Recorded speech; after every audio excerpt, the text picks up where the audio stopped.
Heat stroke यानी लू लगना, जिसे हम थर्मल फीवर भी कहते हैं। तो आइए जानते हैं हम हीट स्ट्रोक के बारे में।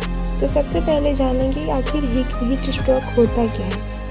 ग्रीष्म ऋतु में सूर्य की किरणें सीधी पड़ती है, जिसके कारण पृथ्वी तथा उसके संपर्क की हवाएं अत्यधिक गर्म हो जाती है। ऐसे में सांस लेने पर गर्म हवा शरीर में प्रवेश करती है और शरीर के ताप में अत्यधिक वृद्धि हो जाती है, जिसके कारण शरीर में जमा जो जलांश यानी जो जल की मात्रा होती है वो वाष्पन होने लगता है।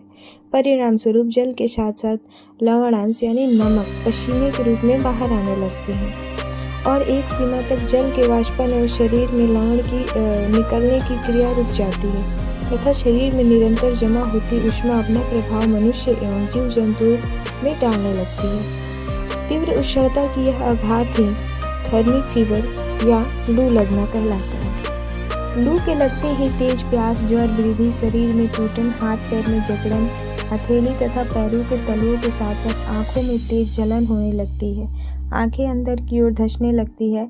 असहनीय बेचैनी होती है। कई बार अधिक लू के प्रभाव के कारण श्वासावरोध हो मृत्यु भी हो जाती है। लू के शिकार अधिकांशतः लगभग 40 वर्ष की अवस्था वाले, शीतल और छायादार स्थानों पर अधिकांश समय व्यतीत करने वाले अथवा ठंडे स्थानों से गर्म स्थानों पर आने वाले कमजोर प्रकृति के लोग होते हैं। कभी कभी तो इसके शिकार स्वस्थ व्यक्ति भी हो जाते हैं।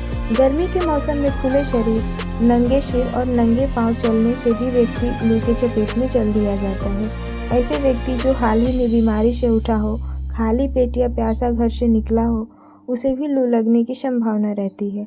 इसी प्रकार कूलर या एसी जैसे ठंडे स्थान से निकलकर धूप में आ जाने से भी लू लगने की संभावना अधिक हो जाती है।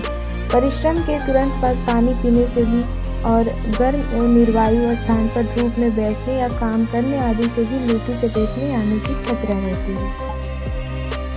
लू के बचाव के लिए हम कुछ इन बातों का ध्यान रख सकते हैं। लू के उष्मीय प्रभाव से बचने के लिए गर्मी में बाहर निकलने से पहले पर्याप्त पानी पी लेना चाहिए। गर्मी के मौसम में सूती और हल्के रंगों के कपड़े पहनने चाहिए। चेहरा तथा सिर ढककर निकलना चाहिए। छाते आदि का भी उपयोग हितकर होता है। उमस वाले स्थान से यथासंभव बचने की कोशिश करनी चाहिए। इन दिनों घरेलू शरबत, ठंडाई, मट्ठा, शिकंजी के अलावा खाने में नींबू, जीरा, पुदीना, काला नमक आदि पाचन खाद्य पदार्थों का उपयोग भी करना चाहिए। अब हम बात कर लेते हैं इसके उपचार के बारे में।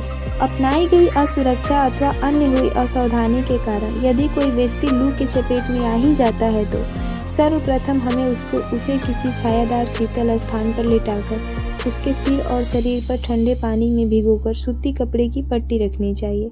पंखे आदि की हवा में उसे लिटाना चाहिए।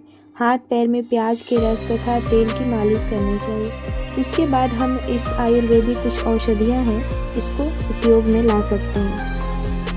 लू के लिए एक बहुत ही अच्छी नुस्खा है। आम की कच्ची केरी को सेंककर उसका गुदा निकाल लिया जाता है। फिर उसके निकले गुदे को मिश्री और शक्कर के साथ घोलकर शरबत बना लिया जाता है। इस शरबत को अत्यधिक स्वादिष्ट बनाने के लिए काला नमक, भुना जीरा पीसकर मिलाया जा सकता है और इसे जिसे लू लगी है उसे पिलाने से बहुत ही अच्छा लाभ होता है। अब जान लेते हैं दूसरे उपचार के बारे में।